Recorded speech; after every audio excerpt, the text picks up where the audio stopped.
HSC result প্রকাশ ইস্যুতে শিক্ষা মন্ত্রণালয় থেকে বিজ্ঞপ্তি প্রকাশ করেছে, যে বিজ্ঞপ্তিটা খুবই গুরুত্বপূর্ণ।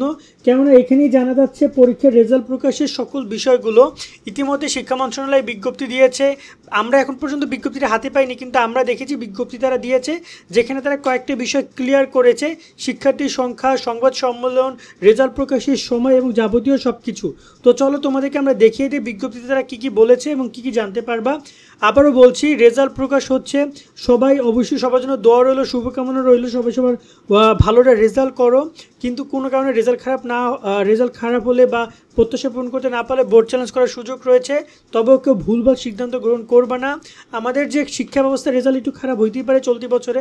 তোমরা জানো যে এবছর এসএসসি তোমাদের যে ছোটো ভাই ওদের রেজাল্টও খারাপ হয়েছিল। তোমাদের রেজাল্টও পাশের হার জিপিএ 5 একটু কমবে ওভারঅল। সেক্ষেত্রে অনেকেই দেখা যায় যে একটু ফলাফল এদিক ওদিক হইতে পারে এক্সপেকটেশনের থেকে। সেক্ষেত্রে নিজেদেরকে সামলাই নিয়েও আগে থেকেই, এটা আগেই বলে নিচ্ছি। গুগল প্লে স্টোরে যে এইচএসসি রেজাল্ট 2025 লিখে সার্চ করলে 1 নম্বরে কমলা এইচএসসি রেজাল্ট 2025 লেখা লোগোযুক্ত এই অ্যাপটি ইনস্টল করে নাও। এই অ্যাপ থেকে মার্কশিট সহ এইচএসসি রেজাল্ট দেখার পাশাপাশি ফল পুনরীক্ষণ, ব্রথবৃত্তি, জিপিএ ক্যালকুলেটর সহ রেজাল্ট সংক্রান্ত সকল আপডেট ইনস্ট্যান্ট পেয়ে যাবে। ডাউনলোড লিঙ্ক ডিসক্রিপশনে ও কমেন্ট বক্সে দেওয়া হলো। দেন আমরা একটু নিউজ পড়ছিলাম, দ্য ডেলি ক্যাম্পাস বা এখানে দৈনিক শিক্ষা সবাই এগুলো ক্লিয়ার করেছে যে এসএসসির ফল 16 অক্টোবর ইস্যুতে বিজ্ঞপ্তি দিল শিক্ষা মন্ত্রণালয়, দেখতে পাচ্ছ। তো এখানে তারা 13 অক্টোবর এই বিজ্ঞপ্তি প্রকাশ করেছে। আমি আজকেই বলেছিলাম যে এখনও বিজ্ঞপ্তি দিচ্ছে না কেন, বাট লাস্ট টাইম তারা আজকে বিজ্ঞপ্তি দিয়ে দিল। এবং এখানে তারা বলেছে যে আগামী 16 অক্টোবর তোমাদের ফলাফলটা প্রকাশ করা হবে, এটা তো কনফার্ম থাকছে। কিন্তু আমরা এর আগের ভিডিওতে বলেছিলাম যে 10টায় ফলাফল দিবে, 11টায় ফলাফল দিবে, বাট এখন 10টায় নিজ নিজ শিক্ষা বোর্ডে ফলাফল দেখা যাবে। অর্থাৎ ফলাফল প্রকাশ করা হচ্ছে সকাল 10টায়। অনেক জায়গায় বলা হয়েছে 2টায়, কেউ বলছে 3টায়, কেউ বলছে 12টায়, এমন না। নর্মালি 11টায় গত বছর ফলাফল দিছিল, কিন্তু চলতি বছরে কোনো আনুষ্ঠানিকতা হচ্ছে না।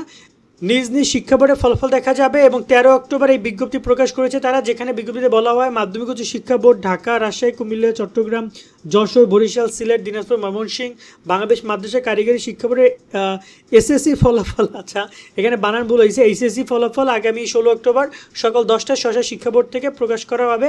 এবং এখানে একটি সংবাদ সম্মেলনের কথা তারা বলেছেন যে ঢাকা শিক্ষা বোর্ডের সকাল 10টায় লিফটের 3 নং ভবনে লিফটের 6-এ আন্তঃশিক্ষা বোর্ডের পক্ষে সাংবাদিকদের সঙ্গে মত বিনিময় সভা অনুষ্ঠিত হবে।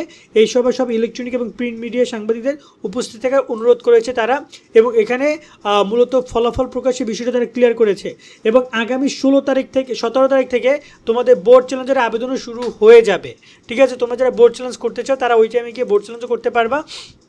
আর একটা কথা বলতে চাই, রেজাল্ট কোনো কারণে খারাপ হতেই পারে, একটু এদিক ওদিক হতে পারে। সেক্ষেত্রে তোমরা ধৈর্য ধারণ করে অপেক্ষা করবে। আশা করি ভালো কিছু তোমাদের জন্য অপেক্ষা করছে। আর তোমরা যারা জাতীয় বিশ্ববিদ্যালয়ে ভর্তি হতে চাও, এই উপরে যে নাম্বারে দেখতে পাচ্ছ তোমরা নিচে হেডলাইনে, এখানে মেসেজ করো। তোমাদেরকে জাতীয় বিশ্ববিদ্যালয় কোর্স আছে, সেখানে 230 টাকা কোর্স ফি, এটা দিয়ে তোমাদেরকে কোর্সে যুক্ত করে দেওয়া হবে। জাতীয় বিশ্ববিদ্যালয় ইনশাল্লাহ ভালো কলেজে ভালো সাবজেক্টে ভর্তির সুযোগ আমরা তোমাদেরকে করে দেওয়ার চেষ্টা করব।